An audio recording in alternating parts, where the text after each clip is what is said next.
Hey guys, so this is Gaia from after all of the recording and in editing here. I'm recording this on a mobile microphone as I have both fallen sick and had a family emergency. So Lyralyn has been written out of this episode as from where they originally were, and we've had to move things around. So we've had Catalina do narration they weren't originally supposed to be doing in this episode, which might make it a little confusing. Please forgive the little bit of confusion that happens. So just to help with the timeline, because it might be confusing, this episode is happening at the same time as the next episode, episode 15, and things will be a little bit clearer in that one as we had to swap things around a little bit. Thank you, and I hope you enjoy the episode.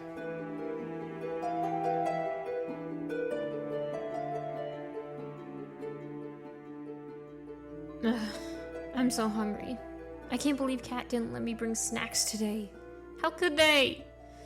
They denied me access to his most holy of chips. How long is Rowan going to talk about morality and ethics and good versus evil? I need... Huh? What was that? A Milky Way bar? A trail of Milky Way bars? Oh, don't mind if I do. Mars, please don't! Sorry, I've been chosen. Big discovery. Why would anyone just leave these things lying around? Ooh! Chips! Chips! Carl III at last! The prophecy continues. The child of our Lord has come. Careful, young wanderer. Every trail of sweets has an end, and not always a kind one. Are you his herald? A prophet of the Holy Salted One sent to guide me with chocolate and bring word of Carl's rebirth? What? Do you come to bring the good news of the birth of Carl III? Mars, you literally know who I am. I taught you chemistry last semester. So you are a prophet. Wait, you're that VanLate? Yes, so you do recognize me. The one who had an affair last semester? What? This is a vicious mischaracterization of a very complex... Yeah. Mystery scandal, star-crossed rendezvous in the lab closet. Got it. Anyways, your eyes shine with hunger, but hunger comes in many flavors.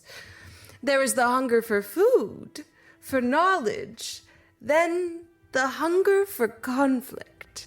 I'm just hungry for chips, actually. Carl III provides. You see, dear child, violence is a tool, a seasoning. Violence is salt. Too much ruins a meal, but just enough, it transforms it. The library knows this all too well and has a long history of its own in the kitchen. Why are you laying this on so thick, my dude? As I was saying, violence is a seasoning, and the library has endured many meals, some sweet, some bitter. I could tell you of one such feast, the Great Searing. If this is about the fucking book burners? No, gods above, no. This is not about destroying the great books of our fair library. It's about fire as violence, as passion. Good, because if you had met the shells, I'd have torn this place down to stop you. Got it. Anyway, sounds like a barbecue. In a sense, yes. Violence reintroduced into the world that has forgotten it. The ways themselves were unraveled. That really does sound like a barbecue. Focus! This is not a tale of snacks. Everything is a tale of snacks if you squint hard enough. Listen. The library without violence was a sanctuary. But when fighting returned, the very air trembled with the screams of wanderers. The Searing reshaped the library. It reinvented morality itself. Today, I have for you a tale of war. Not the kind written in annals for kings and generals.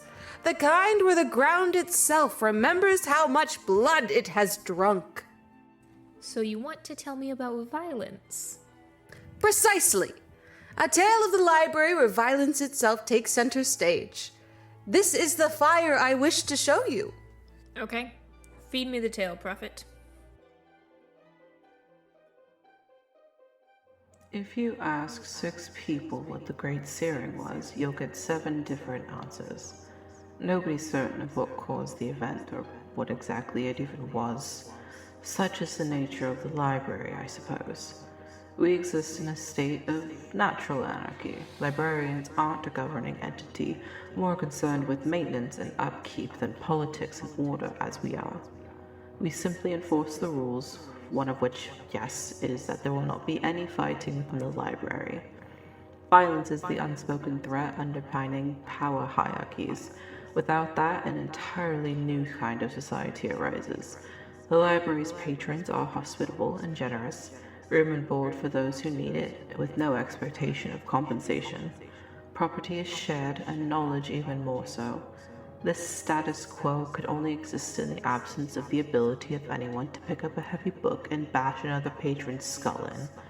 Now imagine what happens when violence is suddenly reintroduced to the equation.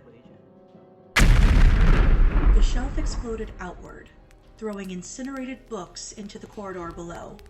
The gaping hole in the mahogany bookshelf was empty for a split second before two figures rocketed through it and into the shelf opposite, destroying another handful of tomes. What few patrons were underfoot scattered, dashing away to the relative safety of the nearest way. One of the figures floated in the air 20 feet up, one hand pinning her quarry against the shelf and the other quickly winding back. Good, Augur thought. He had just enough time to compose a second thought, which ended up being duck. His head weaved out of the way as a rock-hard fist smashed into the wood where his brains had been a moment earlier. No, not rock-hard, rock.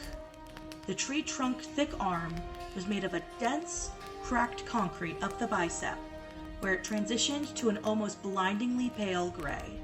As his captor struggled to pull her arm free, one of his hands made its way to the inside of his coat. Skin's looking a little dry, love. Try moisturizer? Are you always this talkative before you die? No. Then jammed the knife deep into her exposed belly.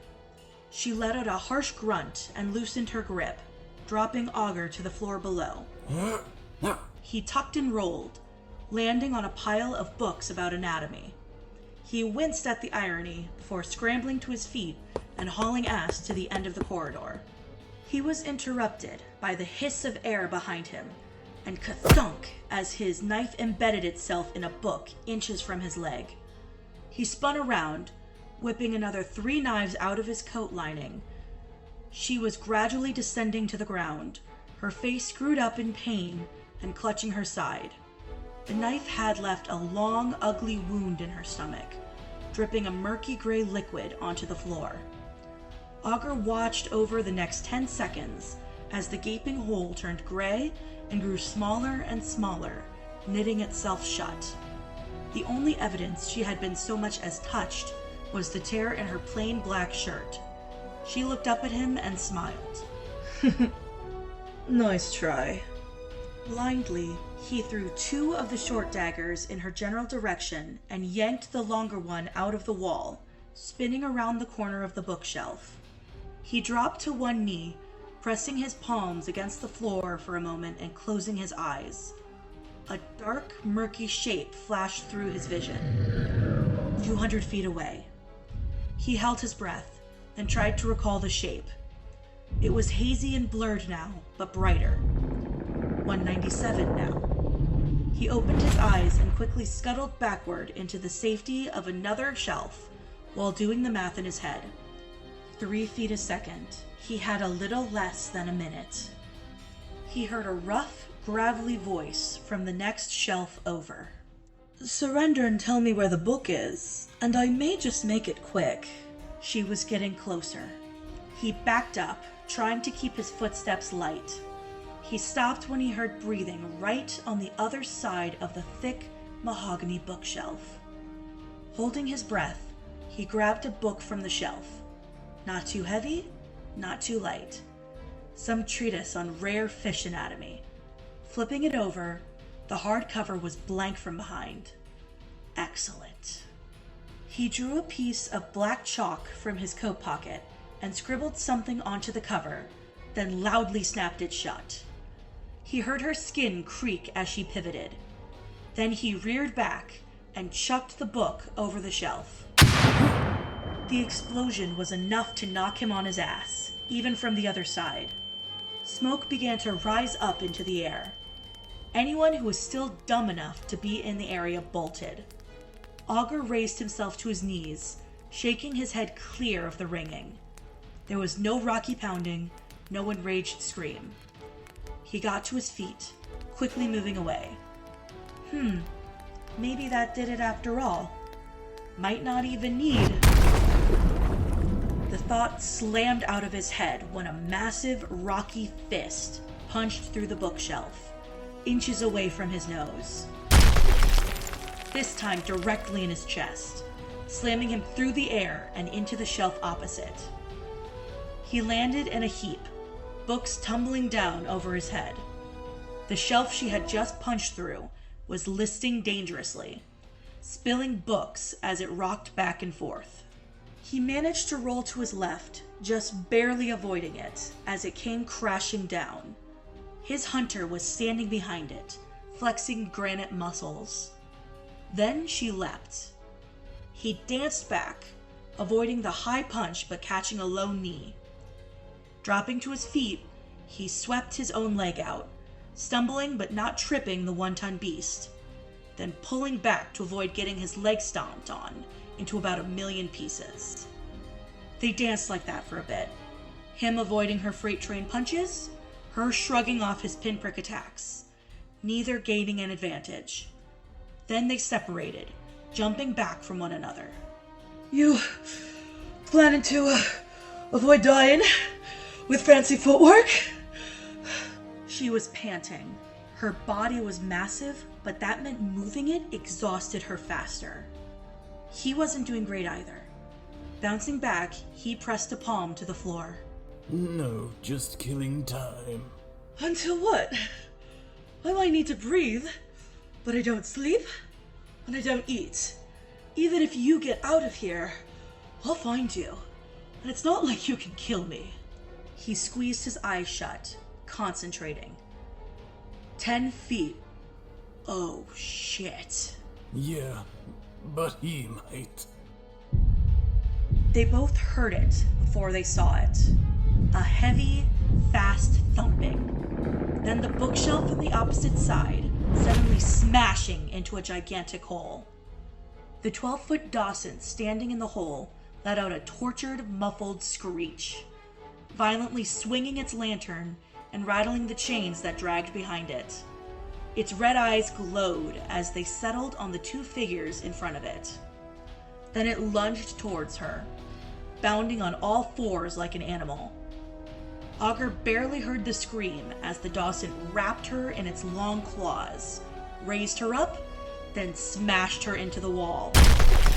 Then again, and again, and again.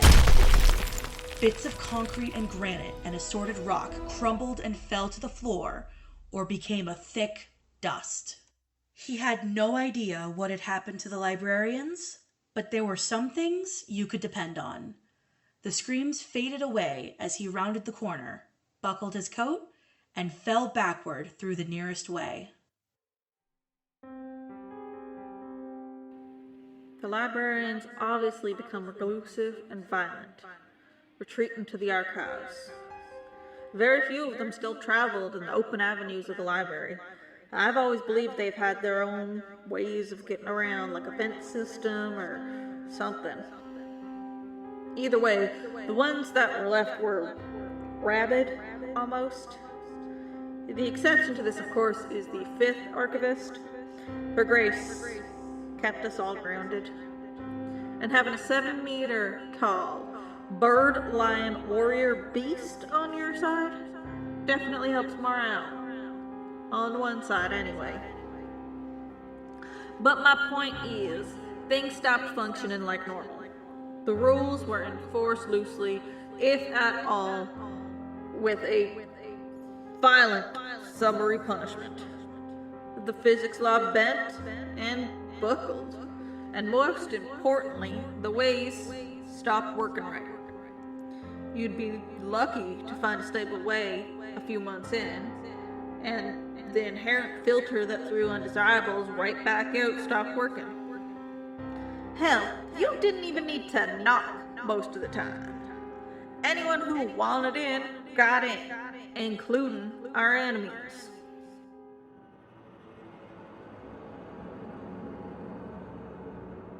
Syndra laid belly down on the wood, the hood of her robes up with her face covering. The thick red fabric left only her eyes and part of her nose uncovered, both of which were peeking over the edge of the shelf. She was about 30 or 40 feet in the air, looking up on the main hall, or at least what was left of it. Under normal circumstances, the furniture was constantly replacing and repairing itself to ensure that the most visible and obvious part of the library was fulfilling its function. Needless to say, these were not normal circumstances.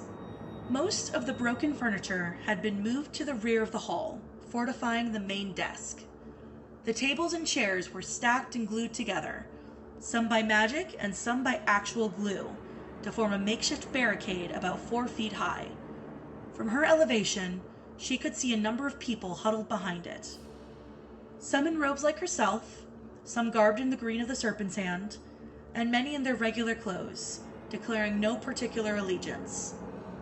Some were human like herself, many were roughly humanoid, about half clutched weapons ranging from sharpened spears to rifles to chakrams, their metal glinting in the low darkness, and plenty were unarmed like herself, but not harmless. She looked to her sides. Many others also laid at the top of the shelf, and she could see the shelf opposite her, across the flat, carpeted expanse of the main hall, had a similar situation. They were all holding their breaths, watching, waiting. They had been watching and waiting for hours. Maybe they... Syndra's reverie was broken by a familiar quiet hissing, like steam being let out of a pipe. She wasn't the only one who heard it. Every person beside her stiffened. She could hear a couple of them praying or chanting. The mass of people behind the barricade visibly contracted. The hissing grew louder, and sparks began to fly in the center of the hall. The stream of sparks became a shower, and the shower expanded, forming a large semicircle about 15 feet wide. This was a big one. Through the way, a landscape was visible. Ancient ruins, all sandblasted and sunbaked. The sky was a grim orange and cast a long shadow for the men marching through the way. With the sun to their backs, it was hard to see their faces, but that wasn't needed. Their armor said enough. Hammered black cuirasses and studded leather terriers. One of them raised a heavy standard, an eagle, wings spread, bearing down on the enemy. Caesar's eagles.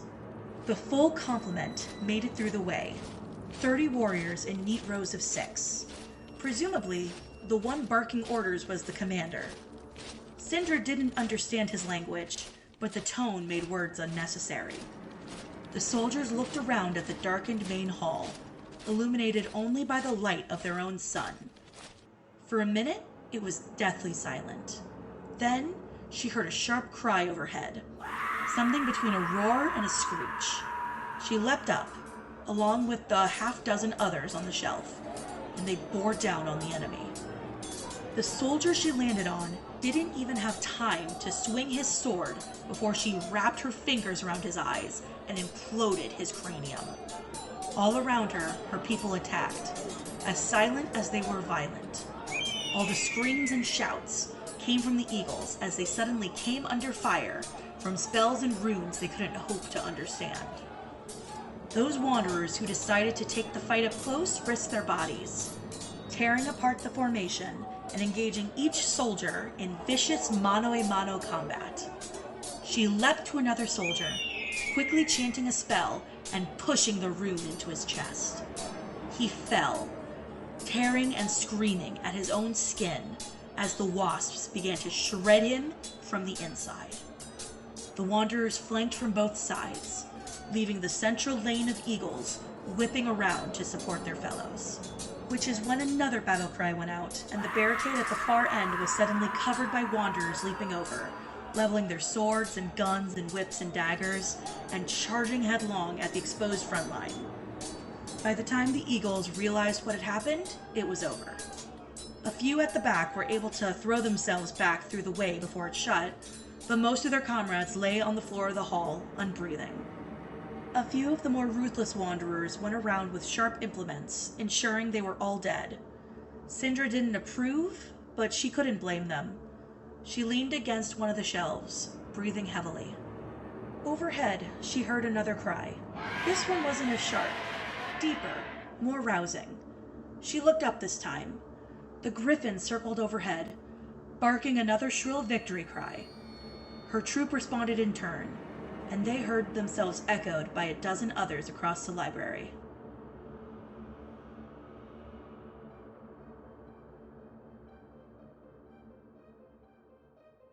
No one ever expected war to come to the library. I think on some level we always thought we were above that. That magic and knowledge and wisdom meant we would never have to struggle with the law of the jungle again. That the library was a refuge from such primitive things. That we were better than the book burners. Stupid, of course. We all lost a part of ourselves during the Great Searing. A shared universal trauma. If you look around the library today, it's hard to believe that this place was a battlefield. But if you pay close attention, you can see remnants, echoes of the lost, a sword plunged into a shelf that the pages have declined to remove, places where the carpet was damaged by phosphorus, a small shrine of candles underneath a fading bloodstain. The library seems real peaceful now, doesn't it? Yeah, sure does. Count yourself lucky, kid.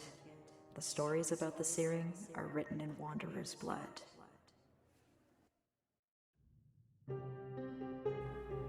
That was terrible. And glorious. I mean, horrific. Exactly, young wanderer.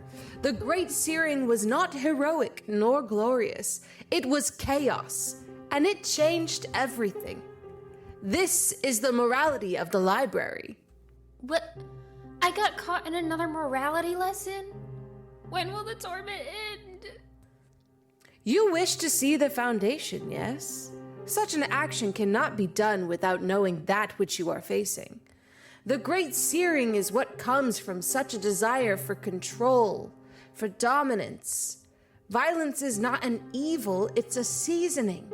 This is why the rules of the library are written in more than ink. So you come to bribe me with snacks, only to teach me another lesson? Why, of course! Whatever it takes to motivate you to learn, a wise professor must seek to accomplish.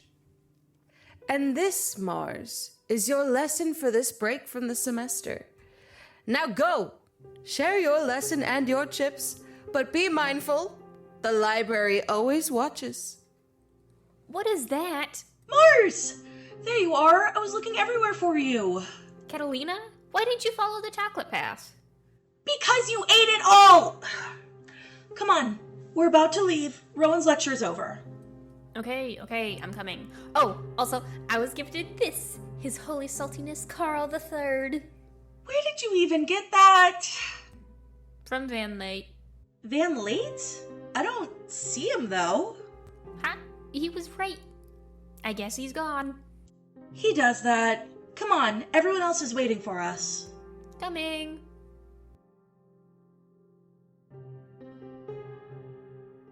And as we close, I would like to give a special thank you to those in real life who made everything in this episode even possible, especially with me being away. In particular, I would like to thank our voice actors, including Esme, who was the narrator and played the role of Catalina, Moss, who played the role of Mars, Emily, who played the role of Professor VanLate, John, who played the role of the Augur, Esme, who was the woman fighting the Augur, Echo, who played the first paragraph reading, Kit, the second, and Taya, the third. As well, I would like to thank the authors of the story that you heard today. In particular, that's Rounderpeed, who wrote the story Echoes of the Searing. As well, I would like to thank those who contributed to the music and the sounds you heard. In particular, I would like to thank Franzen, who made the battle noises that we played, and Kevin MacLeod, who made all of the music that you heard in today's episode. So, as well, actually, almost forgot, I want to thank Taya as well, who did so much of the editing work while I was away. I appreciate it so much, and it made these last stages so easy. So, thank you all for listening, and have a good one.